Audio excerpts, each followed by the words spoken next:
বিষ্ণু ঈসা ইসলাম মক্কা বিজয় করলেন ৮ম হিজরিতে। মক্কা বিজয় শেষে তিনি কয়েক সপ্তাহ মক্কাতে অবস্থান করলেন। ইন দ্য মিন টাইম মক্কার একটা ভেরি প্রেস্টিজিয়াস এন্ড ডিগনিফাইড ফ্যামিলির নারী চুরিতে ধরা পড়ল। কিসে ধরা পড়ল? সবাই বলেন কিসে? আমাদের সমাজে আসেনি এটা? আছে? ছোট না বড়? হ্যাঁ, হিসাব করে শেষ করা যায় না। ৩.৫ কোটি টাকা নাই উন্নয়ন প্রকল্পের নামে।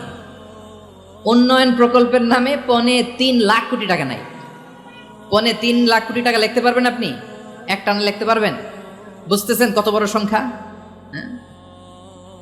বনু মাখজুমিয়া গোত্রের এক নারী মক্কায় চুরিতে ধরা পড়ল।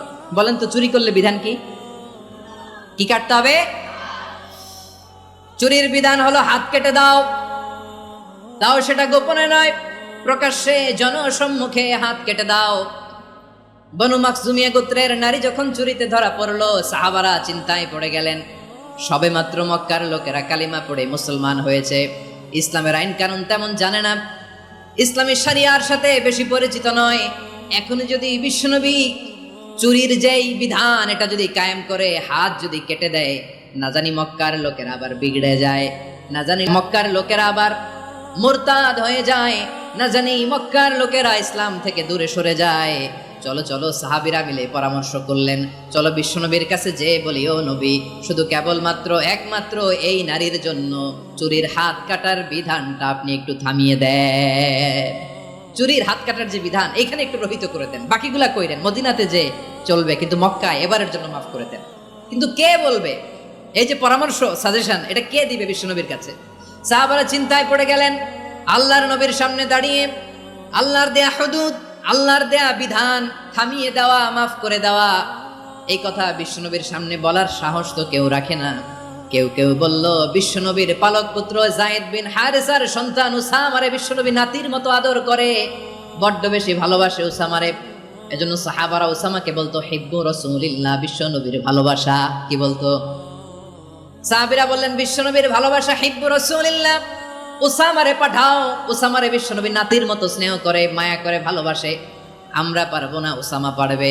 সবাই মিলে ফুলিয়ে ফুসিয়ে উসামাকে, ছোট্ট উসামাকে রাজি করালো। উসামা এমন এমন কথা যে তুমি বিশ্বনবীর কাছে বলতে হবে, পারবা নাকি? উসামা বলে, পারবো। সাইয়েদনা উসামা রাদিয়াল্লাহু তাআলা আনহু তরুণ সাহাবী বিশ্বনবীর কাছে গেলেন, যে বললেন, নবী, বনু মাখজুমিয়া গোত্রের এক নারী চুরিতে ধরা পড়েছে, এবারের জন্য কি এই মহিলাটারে মাফ করে দিলে হয় না? এবারের জন্য একটু ক্ষমা করা যায় না নবী?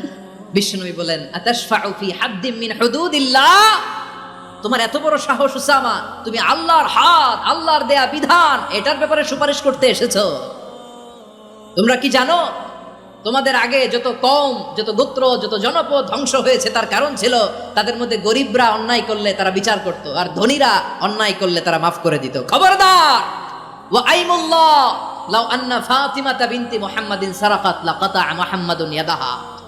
বিশ্বনবী বললেন, ওরে ওসামা, বনু মাখজুমিয়ার ওই প্রেস্টিজিয়াস এন্ড ডিগনিফাইড ফ্যামিলির মেয়ে তো দূর কি বাত, অনেক দূরের কথা।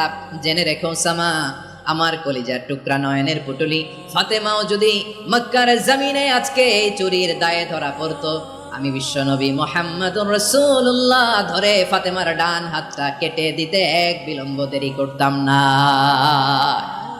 ইন্নাল্লাহা ইয়া'মুরু বিল আদল, আমাদেরকে জাস্টিস শেখায় পশ্চিমা